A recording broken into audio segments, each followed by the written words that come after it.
Oh, I am live. Just going to check, and if you can hear me and see me okay, let me know in the comments. And I am just going to make sure I am streaming to the right places.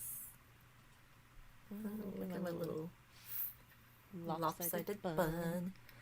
Let's see. Let's mute that one, and I hope you can hear me okay. I got this on a separate mic. Let's see if I'm in the EPP Society. Refresh. I know Facebook takes a little bit to there's a little lag. Dum dum dum. Oh, there we are. Let me pin myself to the top. Pin to featured. Okay. And if you're joining me from Facebook, if this is the first time joining me, then I won't be able to see your name. Like Susan, I can see. Yay! Susan, can you hear me okay? If you could let me know. I can see Susan's name because she's given Ecamm permission for me to see her name via Facebook. And then we have Facebook user. I can't tell who that is because you haven't given me permission. This is the link. I'm going to put that in the comments. You only have to do this once, and after you've done it once, you're good for all rest of your life. Well, I mean, in this group at least. Like, depending on different groups that or Facebook pages you're groups that you're part of, they might ask you to grant permission depending on which streaming software they're using. And currently I'm using Ecamm, but I'm gonna be trying to switch off whatchamacallit with StreamYard too, just so we can experiment with both platforms, and then it'll ask you, please give StreamYard permission to see your name, blah blah blah. Oh, that was Lori. Hi Lori. Yay. Let's see. And then you can just put the name there too if if the granting permission doesn't work. Yay. And then Katrine's here from YouTube. So I'm live on YouTube and Facebook group and Facebook page. We're trying something. Last week I went live on YouTube, Facebook group, and on my Facebook profile. I don't know. And then it was private for some reason, so no one could see it. So, well, oh well. You know, we're trying and learning something new every day, right? Let's see. And we have Rhonda. Hey, Rhonda's using logging in from YouTube. Happy Tuesday. Woohoo!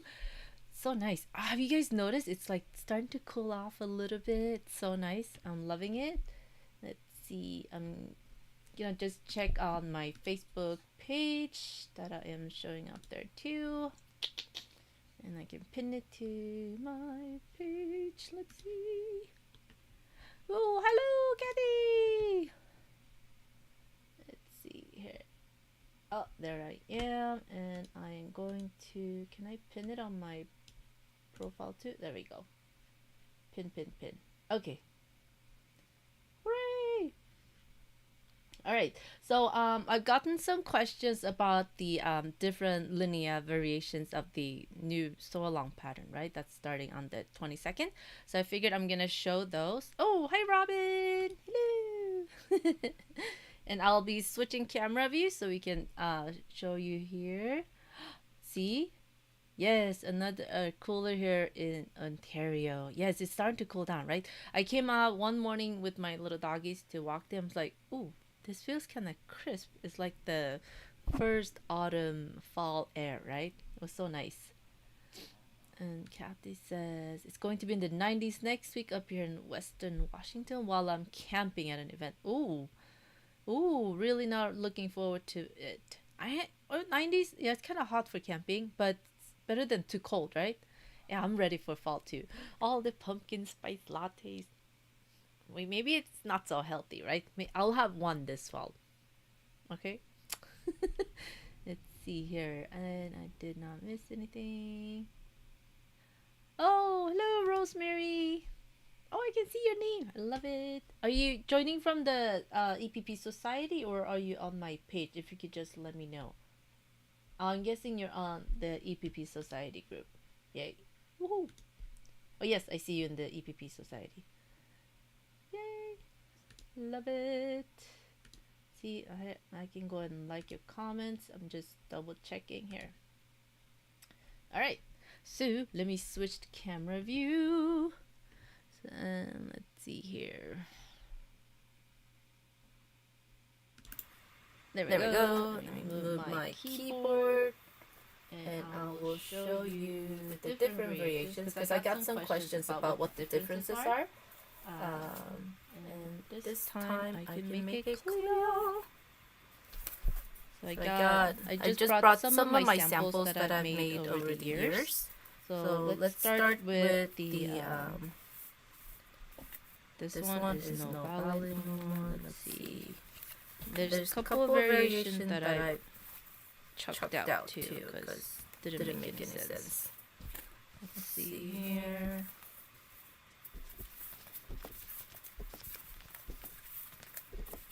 Okay. All right.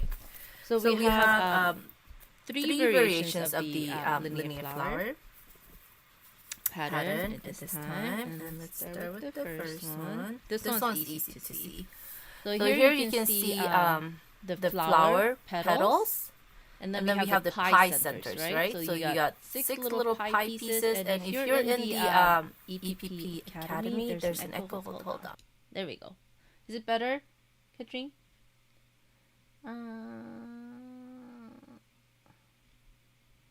It's better. Or maybe if I talk after you tell me there's an echo.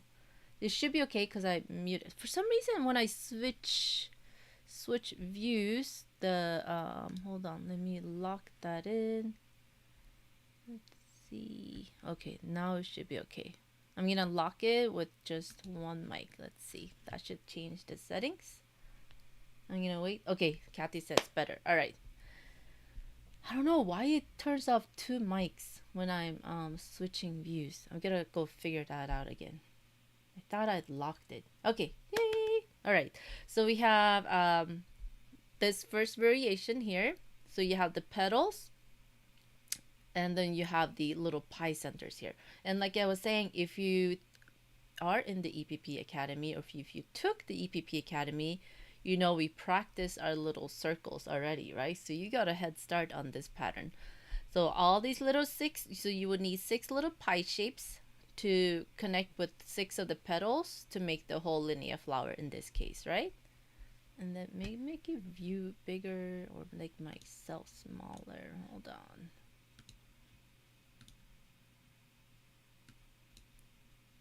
Let's see. I'm gonna move myself a little bit.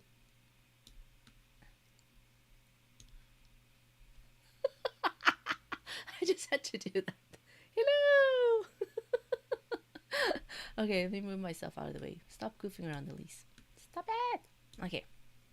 So we have the first variation with the pie centers and the petals. And this is edge variation 2. As you can see, it's halfway between 2 petals. Okay? So when I have the flat view of the hexagon, so it's flat, and point to point, side to side, notice how the petals pointing up. Okay? Just keep that in mind. And the second variation of the Linnéa flower is with the full circle. And also an exercise we did in the EPP Academy as well. Yes, like Laura said, perfect little circle. Yeah. So I mean, if you've done the EPP Academy, you've already practiced these, so you know how to make them. But obviously, I'm gonna go through all the steps as we're making the pattern during the Sewalong, right? So don't worry if you haven't taken the EPP Academy, you are a-okay. So then we have, this is the second variation, like I said, with the petals and a full circle. So if you do like a plain circle, it's a really good opportunity to even add some embroidery or a cross stitch decoration on there. Or if you have a fussy cut, perfect. That's where it could go in the center. And again here with this one, we have the edge 2 piece, as you can see.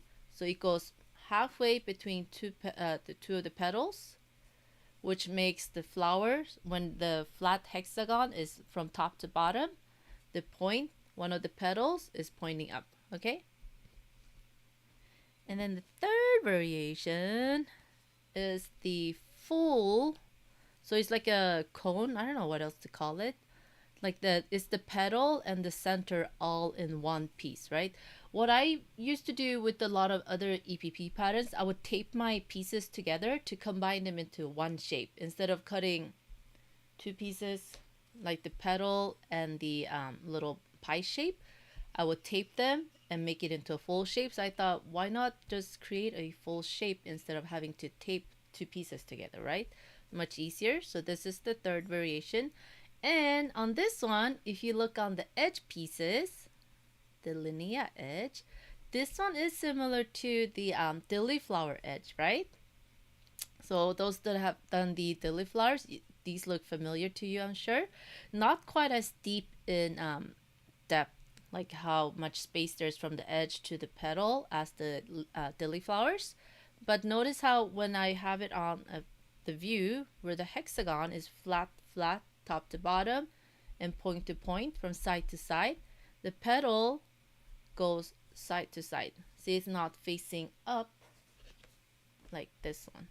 See, so that is the difference here between the two edges, which is why we have two choices. Okay, see, the petal is facing up and petal is going to the side. Oh, Siri thinks I'm talking to her on my iPad. No, I don't need your services now.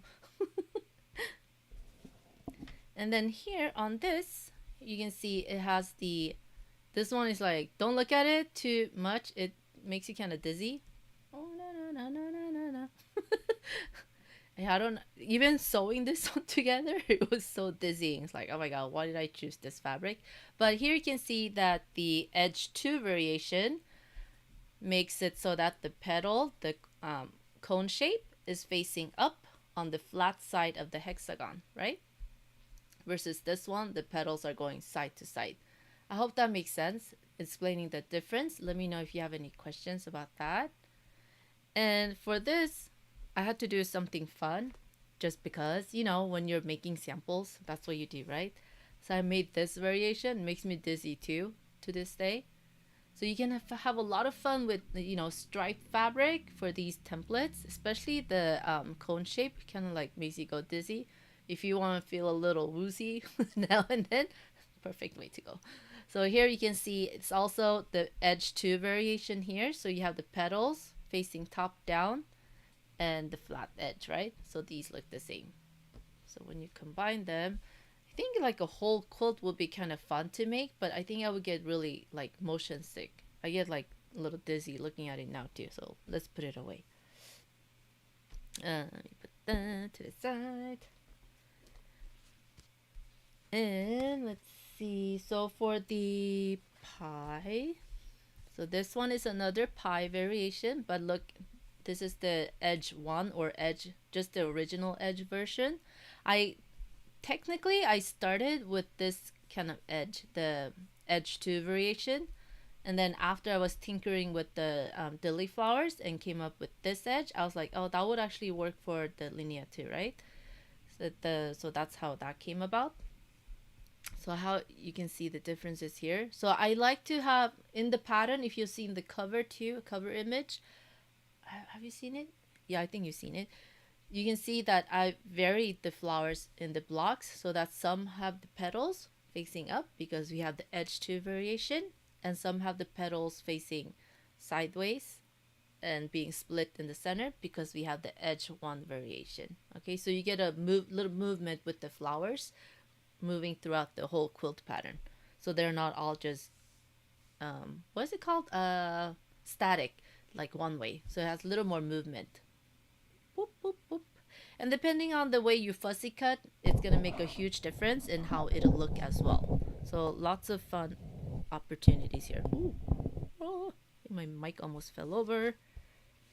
Here we got another variation with the stripes in the center. See how you can fussy cut the little pie shapes? Makes it lots and lots of fun. Oh, hi Barbara! Let's see. Hi Teresa! Never late. You're always fashionably on time. And let's say hello to Barbara. And Katrine said, nice dizzy mug rug for my boss. Yes. Give it to your boss when you're asking for a raise. I think that would work perfect. So you can see the different edge variations here with the petals facing up and the petals facing sideways. Boom, boom. Okay. So it's much easier to show and explain than like just to say it in words, I think, right? I hope it's making sense. And then we have one more here. This one with the solid center. Oh, and this one we can put this in here. So this one I could have just done a solid green in the center, right? But I played with it and then it became this. And you can play with having a solid white or solid color for your edge pieces, or like a low volume print. This one's a little more busier than this one, right? Because the color is stronger, the black on the white. So lots of different ways that you can play with the edge pieces and the actual flower pieces. And then which one? So these are all my pie shapes. So Hubs is working hard getting all your orders out. Thank you very much. Let's see here. So these we have with the full circles. This one is an edge 2 and this is the original edge. And then we have edge 2 with a low volume print. And these have all the solid centers. So you can play with a lot of these.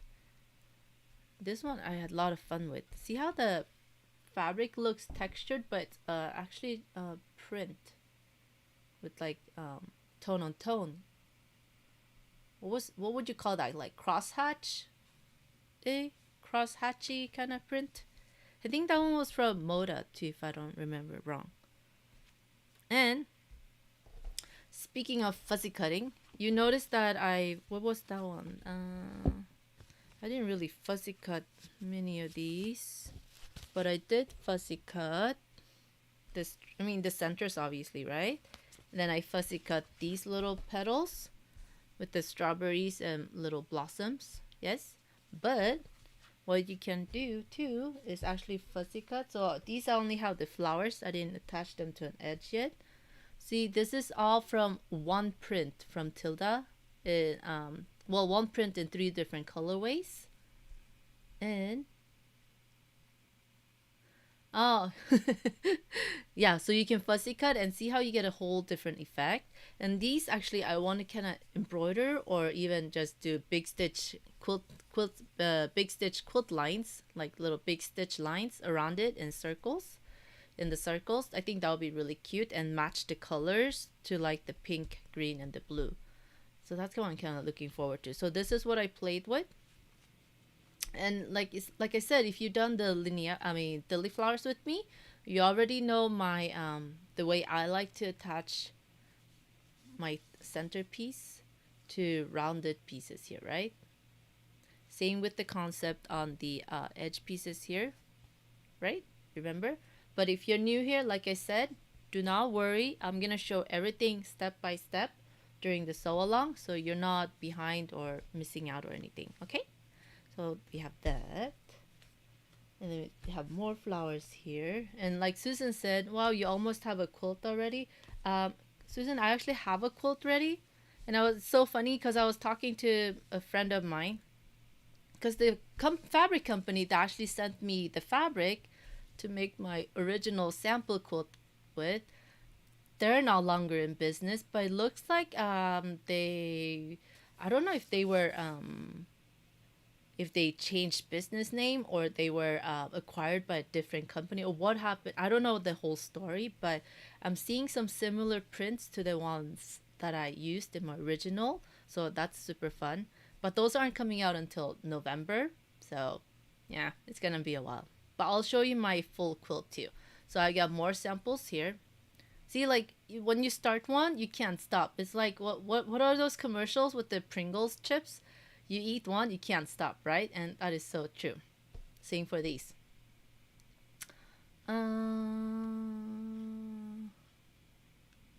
Oh, and Barbara says, uncertain if I'm ready for this or not. Barbara, You are ready. You've done such a good job on all your assignments in the EPP Academy too. And these rounder parts are in the lesson when you come to the curved shape. So you're a-okay. You're doing really great. And every sew along that I do, I try to show everything step by step too. So if there's something that you're not sure about, I'll be live every Tuesday starting on the 22nd, where we'll be focusing on the sew along for the Linnéa quilt. So you can ask me any questions too, which is really nice. I'll be right there with you making it as we go. Okay, so these are more samples, and since you're all here, I can show you my sample quilt too, quilt top. But before I do, let me show you the differences on the edges here. Let's see. Let's do these two so there's contrast. No, so if you see here, if I have it point to point facing up and down, the edge 2 variation that cuts in between two petals, see how the petals face sideways now? So if this is the preferred look where you like to have your hexagons going facing point to point, top to bottom, this is how you would lay it out. And then we have the edge 1 variation, and that one will now have the petals facing up and down, right? And then if I go so that they face flat side, like so, see now they switch positions on the petals. See, that's the difference. Let's do this. Petals going side to side, top to bottom. We switch to a flat view of the hexagon. Petals going top to bottom and side to side.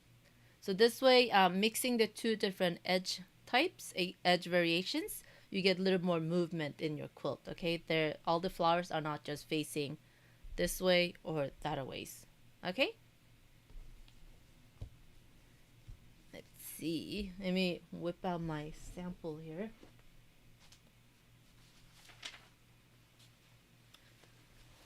So a lot of people would mistake this fabric collection for Liberty of London, but it was actually Lucien's Memoir à Paris.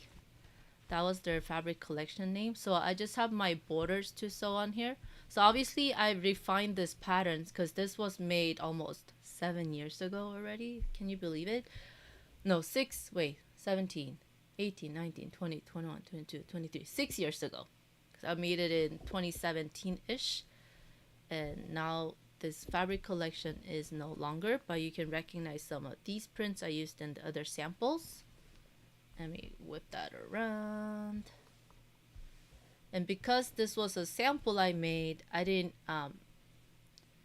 add the half diamond edges here, so these were just cut off from the edge pieces, right? So I refined it so it's much easier and more streamlined now for the actual templates that we're using in the quilt.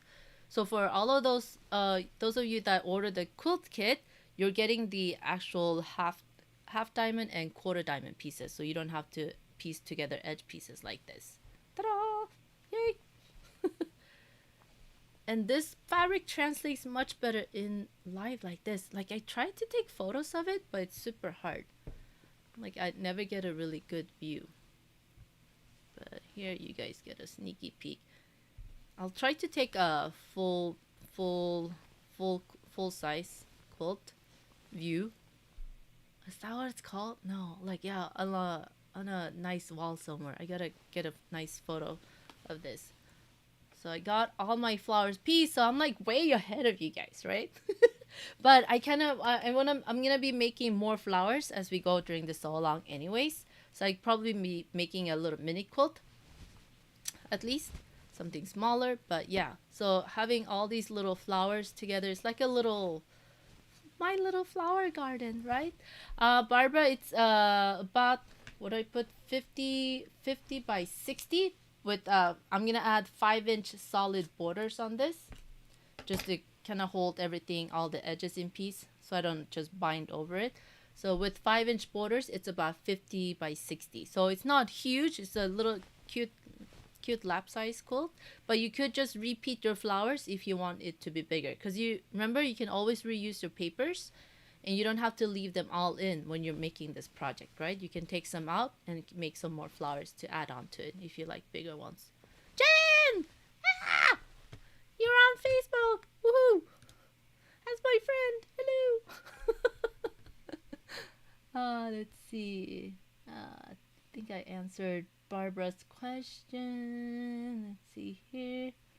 So Susan, I got a head start this time. Whoop whoop. Let's see. Yeah, a head start that's been sitting around forever, right? So these were all glue basted using for those, I know lots of folks are worried about their projects using Elmer's glue, like discoloring and not looking good. These were all glue basted with Elmer's. And here, you see it's a this white is the white linen from Art Gallery. And you can tell you don't see any discoloration here on my white parts from the glue, right? So even 6 years later, it hasn't been washed, obviously, because I haven't finished quilting this. You are A-okay. Oh, Barbara, the petals and the borders are these. The full cone-shaped ones. Ta-da! So I took that into account. So these make it easier to put them in the borders. Dun dun dun. So you don't have the partial templates here at all. So you got 3. So a half. Let me show where it is. It's dun dun dun dun. Where did I go? Let me show you. So it's basically this one, right? But we fold it in half.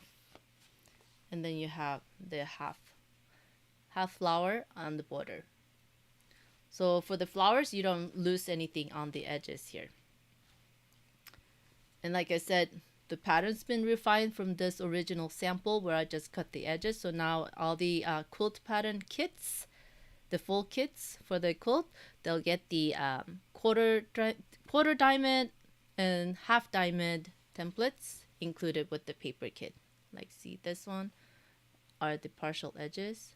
So I might actually go in with the seam ripper and just remove these to add my full diamonds, half diamonds and quarter diamonds, because these little pieces are like bugging me. Oh, so you meant put petals in the border rather than solid. Oh, you definitely could if you want more pieces to work with. So not put don't put just a solid border. That's what you're saying. Put these repeating. I guess I could repeat them the other way in the border, right? Do a 5-inch border and then put these, and they're all facing in to point in towards the center of the quilt. Barbara, actually, that's a really good idea. Dun dun dun. Yes, that's actually a really good idea. Yeah, that would be really cute. Kind of have them facing each other. Now I'm gonna have to play with it. So, and how do I play with it? So I don't have to sew it before I actually, make something. We all visualize, well, I visualize by drawing it out in Adobe Illustrator, right? Saves me so much time not having to actually sew a whole thing before I start making it. Barbara, that's an excellent idea. Thank you very much. I will experiment with it. Let me switch camera view real quick and give you guys a full view here. Let's see, face to camera. Let's see here. See all the little pretty flowers? And notice how this one on my original sample, they're all just facing one way. All the petals are going. Oops, now there's an echo again. Hold on. All the petals are facing up and down. So in the quilt we're making, they'll be facing different ways. So we get a little more movement.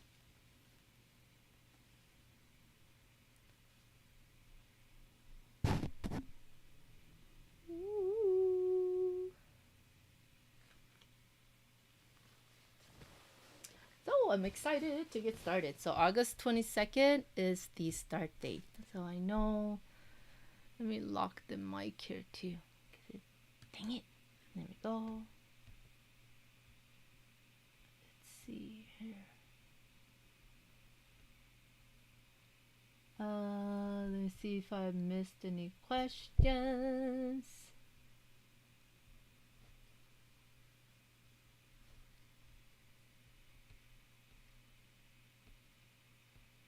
All right. Now let me go and see if there's any questions in the Facebook group because I tried to help out. Oh, so the for the Cricut tutorial on how to make your own shapes in the Cricut design space, it's super easy. But I want to make sure everyone has the software downloaded. So you could technically follow along, or you might just watch and do it. And then if there's a particular shape you want to see how it's done inside Cricut Design Space, and so I'm going to show you with the shapes that are included already in the Design Space area. So you don't have to pay for their subscription. It's just their base set of shapes included that we can combine in different ways to make some of the standard EPP shapes, right? So I'll show you how to do those. So I was thinking of a date where we could do that, and let's see, what is today? Is the today's the 8th. Ooh. Should we do it next Tuesday? Do you want me to do the little training on Cricut Design Space, how to do your own shapes in there next Tuesday? Does that sound good for everybody? And even if you don't have Cricut, if you have Silhouette or Scan and Cut, there should be similar features in those programs. I haven't, I know Silhouette better than I know Cricut Design Space, to be honest, but I was like, you know, the features gotta translate somehow, so I play with some of the shapes and it's not that bad. And Scan and Cut, their program I haven't tried, but I'm figuring across the 3 softwares it should be pretty similar. So I'll show you how to make it inside Cricut Design Space, since we have a majority of Cricut users, right, in the group and on YouTube too.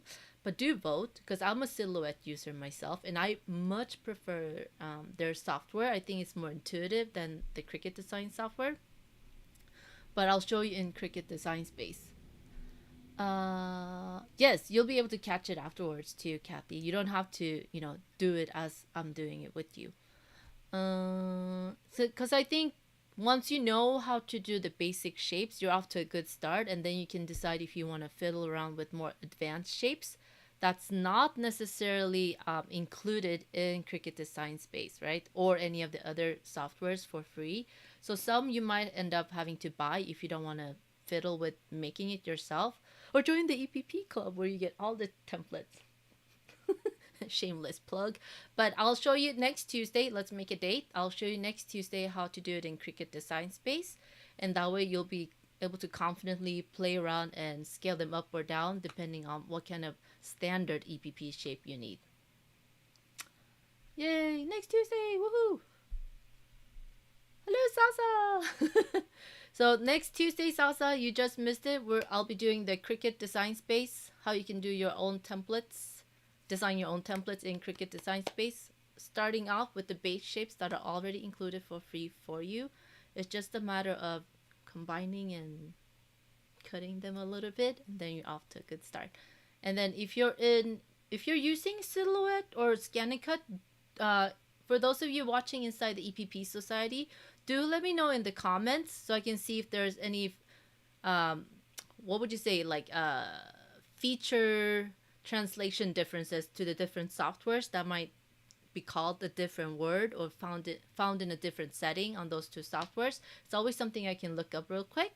So let me know if you prefer, or if you are a Silhouette or Scan and Cut user. But next Tuesday, I'll be doing the Cricut design tutorial.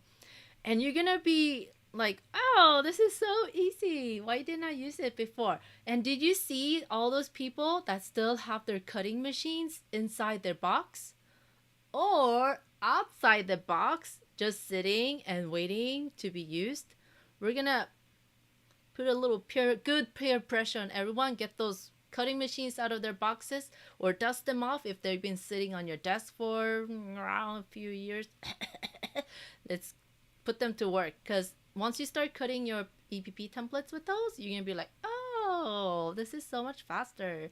Plus you can make cards, like Katrine's been making really pretty cards. I know Keith, he's been making cards too. So there's a lot of different areas you can branch out to with your cutting machines. It's not just cutting EPP templates. There's lots of other fun things that you can make as well. So I shall see you next Tuesday at 12 o'clock. And bring your little notebook, or if you want to fiddle around inside Cricut Design Space before we start the tutorial next week, then you're more than welcome to do so. And in the EPP Society, in the comments, if you're watching from YouTube, make sure you jump over to the Facebook group to leave the comments, so I can kind of have them all in one spot, so it's easier for me to go through them and make sure I answer all the questions next Tuesday. Hey. And who's this? Yes, I'm one of those. With the machine in the box. What's the first step is to acknowledge that you have it in the box, right? Second step is taking it out, and third step is using it. Woohoo! All right, so we'll be doing that next Tuesday, and I hope you all have a nice week. Stay cool or stay warm if you're in winter season where you are, and I will see you on next Tuesday. Bye.